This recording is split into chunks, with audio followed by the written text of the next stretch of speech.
उस तक कंपनी जो है एलएनटी से ही काम चला ले रही थी, क्योंकि पोल्यूशन वो ऑलरेडी कम जनरेट कर रही थी। लेकिन उससे हैवी इंजन जितने भी हैं, 2 लीटर के इंजन है या जितने भी है, उसमें एससीआर का उनको यूज करना जरूरी हो रहा है। वो तो है ही है, लेकिन जो सबसे बड़ी टर्म आपके लिए यूज होती है सर डीपीएफ। इसके ऊपर आप ध्यान देंगे, क्योंकि ये क्या है कि आपका गाड़ी जो है चलते चलते ही कार्बन को अपने अंदर ये लोड करेगा और फिर उसको एग्जॉस्ट गैसेस की गर्माइश से उसको जला भी देगा। अगर ये प्रॉपर वर्क नहीं कर रहा है तो लाइट आएगी, चलते चलते गाड़ी लिम्प मोड में भी जा सकती है। तो उसके लिए आपको पता होना चाहिए कि आप कैसे उसको ऑपरेट कर सकते हैं, अपने जो स्कैनर्स है उसको यूज करके उसको कैसे काम कर सकते हैं। तो डीजल पार्टिकुलेट फिल्टर जो है आपका, ये पीएम जो मैंने बताया था इसको कंट्रोल करता है। तो देखिए डीपीएफ का उपयोग आमतौर पर ईजीआर सिस्टम के साथ किया जाता है। तो देखिए कैसे काम करता है ये आप देखिए। आप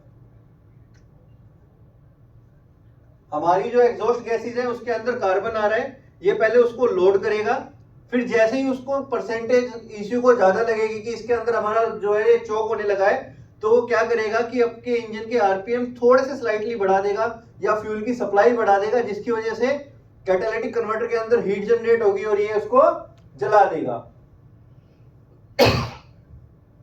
ये इसके अंदर से पास हो रहे हैं और इधर से इसको इस तरीके से आप देखेंगे वो कवर कर रहा था, और डीपीएफ की लाइट आपको जनरेट हो जाएगी। तो इनमें से किस पोल्यूशन को हमारा डीपीएफ कम कर रहा है? हमने अभी स्लाइड देखी थी, बताएंगे सर? पार्टिकुलेट मैटर मतलब सी।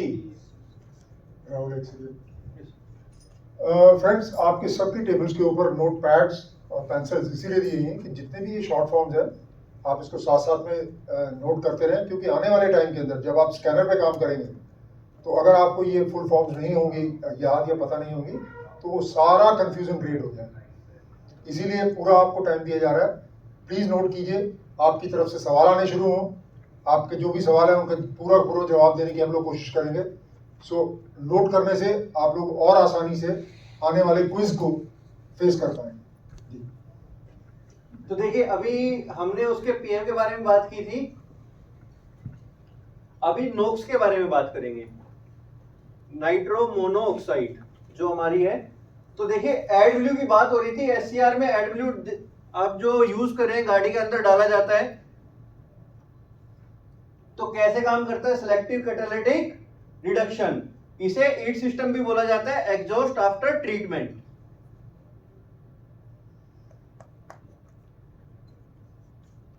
ईवेप की बात करेंगे तो ये पेट्रोल टैंक में वातावरण से जाने वाले एससी यानी हाइड्रोकार्बन को कम करता है।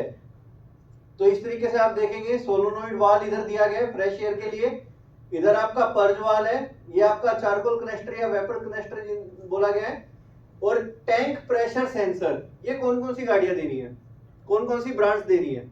ये देखा है आपने, टैंक प्रेशर सेंसर किया। तो जितनी हमारी प्रीमियम ब्रांड्स हैं वो इसको भी एड ऑन कर रही हैं। ये इनकी फोटोएं आप देख सकते हैं किस किस तरीके से ये दिखते हैं। एलएनटी जो है पेट्रोल गाड़ियों में आपको मिलेगा ही मिलेगा, और अगर 1.5 लीटर की आपकी गाड़ी डीजल की है तो उसके अंदर भी आपको मिलेगा। जैसे टाटा नेक्सॉन, वो आपका 1.5 लीटर उनका रेवटॉर्क जो इंजन है उसके अंदर ये एलएनटी ही यूज कर रहे हैं। अभी BS6 स्टेज 2 में उन्होंने एलएनटी के साथ आपका पैसिव एससीआर सिस्टम भी देना शुरू किया है। पैसिव एससीआर का मतलब क्या है कि वो एससीआर सिस्टम ही वर्क करेगा, लेकिन उसके अंदर आपको एडब्ल्यू डालने की जरूरत नहीं है। और वही आपका जो हमने आपको एडब्ल्यू दिखाया वो आपका एक्टिव एससीआर है, उसमें उसको एडब्ल्यू की आवश्यकता पड़ेगी। महिंद्रा तो सर 1.5 में भी एक्टिव एससीआर दे रहा है ना सर, हर किसी कंपनी का डिजाइन अलग है। आपकी होंडाई भी 1.5 लीटर में एक्टिव एससीआर उसमें देती है सर, अभी जो इंट्रोड्यूस कर रही है दे रही है, एडब्ल्यू देना शुरू कर रही है। और वहीं उनका जो पहले 2 लीटर टुक्सॉन में जो आपका डीजल इंजन है उसके अंदर वो देती है। वो कंपनी के डिजाइन के ऊपर बात है कि LNTE के साथ आप SCR देना, तो पैसिव देना चाहते हैं या एक्टिव देना चाहते हैं। पर सर एडब्लू जो होगा वो तो डीजल गाड़ियों के अंदर ही एप्लीकेबल है ना। बिल्कुल सर। वो तो सर पेट्रोल के देखिए अंदर क्या तो है कि पेट्रोल में भी यूज किया जाने की संभावनाएं हैं, लेकिन कंपनी को कहीं ना कहीं अपनी कॉस्ट कटिंग भी करनी है ताकि प्रोडक्ट की जो आपकी प्राइसिंग है वो कम रह सके। पेट्रोल आपका इतना पोल्यूशन नहीं करता कि उसके लिए आप SCR यूज करें, उधर आपका जो है LNT से काम चल जाता है, जो कि आपके सामने ये दिख रहा है।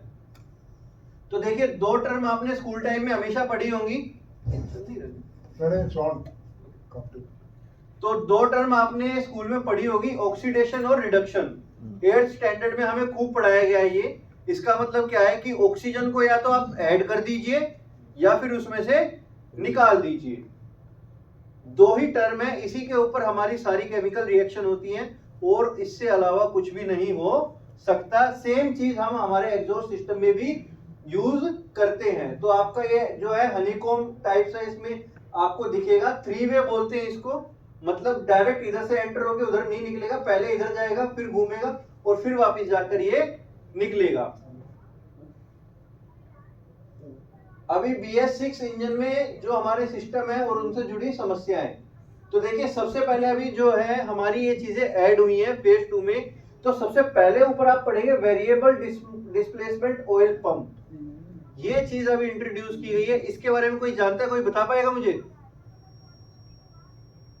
Variable displacement oil pump. तो देखिए क्या होता था कि हमारा जो अभी तक ऑयल पंप था उसको जो डिजाइन किया जाता था कि वो लो RPM पे भी अपना जो है मैक्सिमम प्रेशर जनरेट कर सके और इंजन ऑयल में वो इंजन ऑयल को इंजन के अंदर सर्कुलेट कर सके। लेकिन जब आप ड्राइव करते हैं, आप आइडलिंग पे ड्राइव नहीं करते, तो देर क्या होगा कि वहां पे जब आप RPM बढ़ा रहे हैं उसका प्रेशर भी जनरेट हो रहा है, लेकिन वो हमारे लिए यूजलेस है क्योंकि उतना हम ऑलरेडी आइडलिंग पे जनरेट करते हैं। अभी उससे क्या होगा, वो आपके इंजन पे लोड डालेगा, इंजन पे लोड डालेगा तो जाहिर सी बात है वो आपका कहीं ना कहीं उसकी फ्यूल की जो कंजप्शन है ज्यादा होगी, पोल्यूशन ज्यादा करेगा। तो अभी BS6 में इंट्रोड्यूस किया गया है आपका वेरिएबल डिस्प्लेसमेंट ऑयल पंप। मतलब क्या है कि इसके अंदर एक बाईपास वाल्व दिया गया है, जैसे ही एक सर्टेन प्रेशर पे आपका ऑयल पंप का प्रेशर पहुंचता है, इंजन ऑयल का प्रेशर पहुंचता है, वो बाईपास वाल्व ओपन हो जाता है। उससे हुआ क्या हमारा कि इंजन ऑयल का जो प्रेशर था वो अचीव हो चुका है, अब पंप को काम करने की जरूरत इतनी नहीं है, बाईपास वाल्व से वो उसको रिलीज कर दे रहा है, तो इंजन के ऊपर लोड हमारा ऑलरेडी कम हो गया है, तो उससे हमारा एवरेज भी बढ़ेगा। एवरेज बढ़ेगा तो फ्यूल की कंजप्शन बढ़ेगी, वो फ्यूल की कंजप्शन कम होगी और फ्यूल की कंजप्शन कम होगी तो आपका ऑलरेडी पोल्यूशन अपने आप कम होगा। देखिए हर एक चीज का कंपनी कुछ ना कुछ जो है अपना आप कह लीजिए कि उसके सॉल्यूशन निकालती है। एग्जॉस्ट गैसेस पे हम मैक्सिमम चीजें ऐड कर चुके थे कि सारी चीजें तो हमने लगा दी, अब कैसे करें? तो उन्होंने क्या करना शुरू करा, फ्यूल की कंजप्शन को कम करना शुरू कर दिया, पोल्यूशन ऑटोमेटिकली कम होगा। सेकंड पे आप देखेंगे सर्व कंट्रोल इंजन। सर्वो वॉल्व आपने पढ़ा होगा, डीजल गाड़ियों में हमारे में बहुत आता था।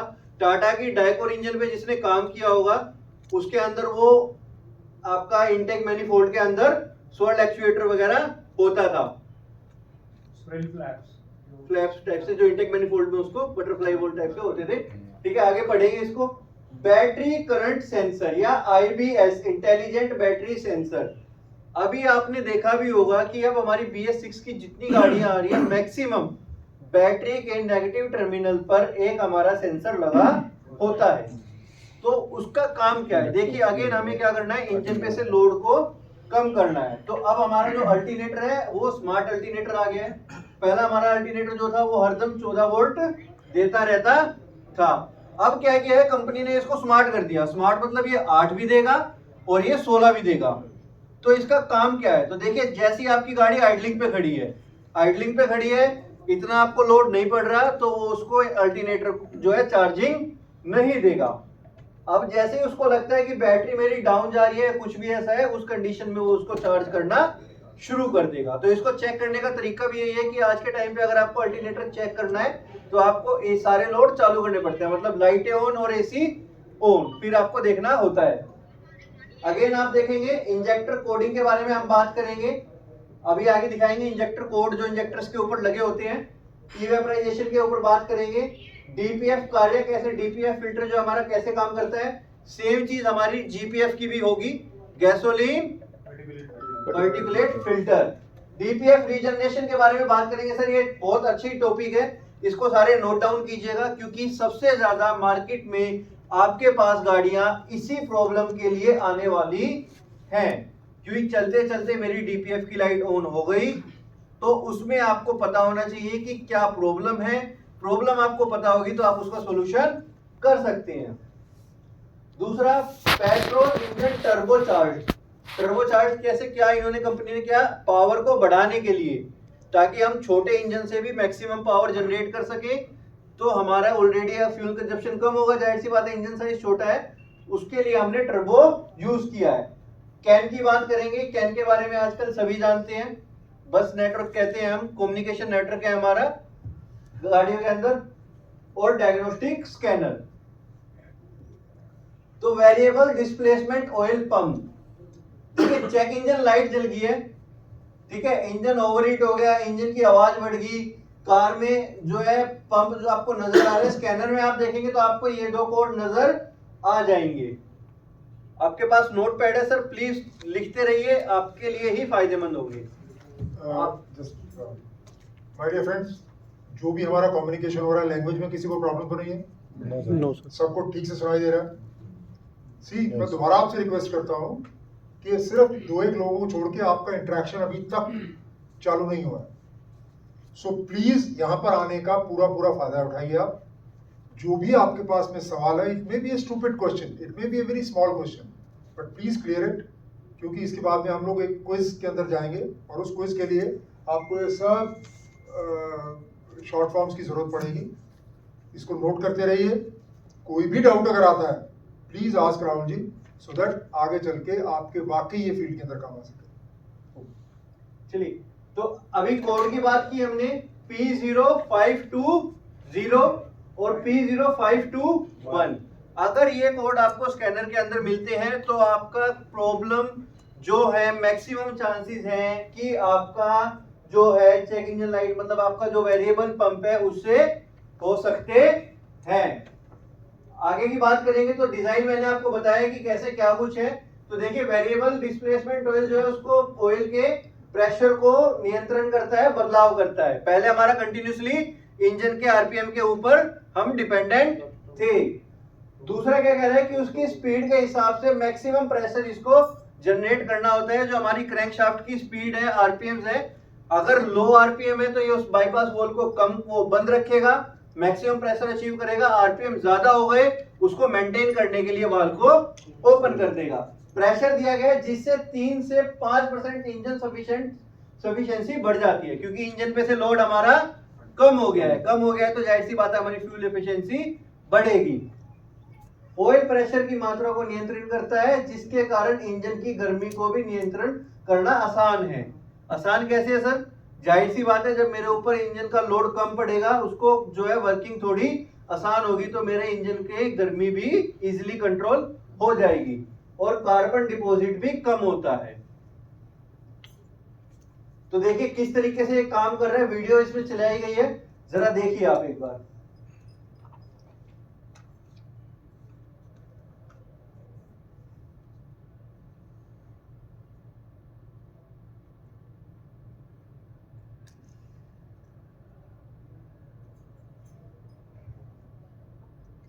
तो देखिए अभी तक इसके अंदर आप देख रहे हैं कंटिन्यूसली एडजस्टमेंट व्हेन व्हील। तो व्हील देखिए किस तरीके से ये प्रेशर को अपना मेंटेन करने के लिए उसको ऑपरेट करेगा। जैसे ही मेरे आरपीएम चल रहे हैं, आपका कोल्ड स्टार्ट है, आरपीएम आपके लो होंगे, और जाहिर सी बात है कि आपका इंजन ऑयल बिल्कुल नीचे आके बैठा हुआ है, तो उस टाइम पे हमें मैक्सिमम प्रेशर चाहिए। एक बार हमारा जब इंजन ऑयल रोटेट कर चुका है, आरपीएम बढ़ रहे हैं, तो ये उसके हिसाब से उसको नॉर्मल ऑपरेशन में कैसे जाता है वो दिखा रहे हैं।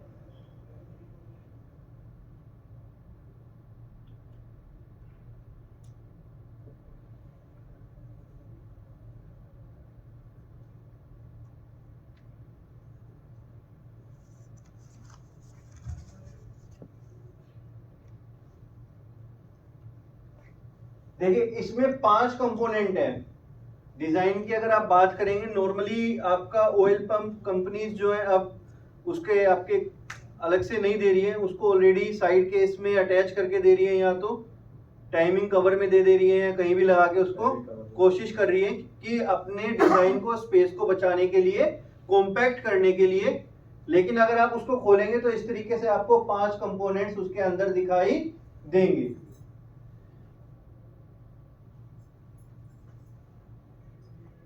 देखिए ऑयल प्रेशर सेंसर, इसके बारे में सभी जानते हैं हमारे।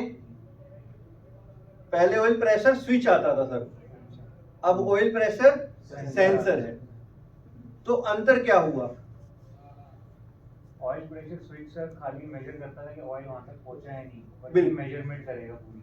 देखिए यही मतलब है, क्या है स्विच का मतलब है कि सिर्फ कनेक्शन ऑन और ऑफ। मतलब क्या है कि मेरा अगर ऑयल नहीं पहुंच रहा, मतलब स्विच मेरा ऑन हो गया, मेरे उसमें लाइट ऑन हो गई कि इंजन ऑयल नहीं है। लेकिन सेंसर का मतलब क्या है कि देखो सेंस करने को इसके पास कोई इंद्री तो है नहीं, तो ये क्या करता है कि जितना आपका मैकेनिकल केमिकल चेंजेस है उसको नोट डाउन करता है। अब इसमें प्रेशर है, वो कहीं ना कहीं एक मैकेनिकल चेंज है, उसको नोट डाउन करके ये ECU को हमें बताता है। तो देखिए अभी ऑयल प्रेशर से संबंधित DTC है, हमने 2 आपको बताए थे। और कारण क्या हो सकता है सबसे बड़ा? गलत इंजन ऑयल ग्रेड यूज करना। तो देखिए अगर आप गलत इंजन ऑयल ग्रेड यूज करेंगे तो होगा क्या भाई? मेरा 5W40 30 भी वही इंजन ऑयल है और 0W20 भी इंजन ऑयल, तो दोनों ही है, लुब्रिकेशन भी दोनों कर रहे हैं। तो सर देखिए उसमें जो सबसे बड़ा अंतर है वो है विस्कोसिटी। विस्कोसिटी मतलब टेंडेंसी टू फ्लो, मतलब बहने की क्षमता। मेरा 0W20 जो इंजन ऑयल है वो काफी पतला होगा। पतला होगा तो मैं वेन्स को भी, जो मेरी जो ऑयल की जो गैलरीज है उसको भी थोड़ा पतला रख सकता हूं। अगेन उसमें मैं अगर गाढ़ा इंजन ऑयल डाल दूंगा तो क्या होगा? मेरा इंजन ऑयल फ्लो सही से नहीं होगा, जिसकी वजह से ये प्रॉब्लम्स आ सकती हैं। तो 5W15 और 0W30, तो गलत इंजन ऑयल जो है आप अगर डालेंगे तो ये कोड जनरेट होंगे। चलिए आपके सवाल इससे रिलेटेड कोई एक क्वेश्चन? डीजल रिकमेंडेड कौन सा है? सर अभी जो कंपनी यूज कर रही है, दो मैक्सिमम 0W20 ही यूज कर रही है।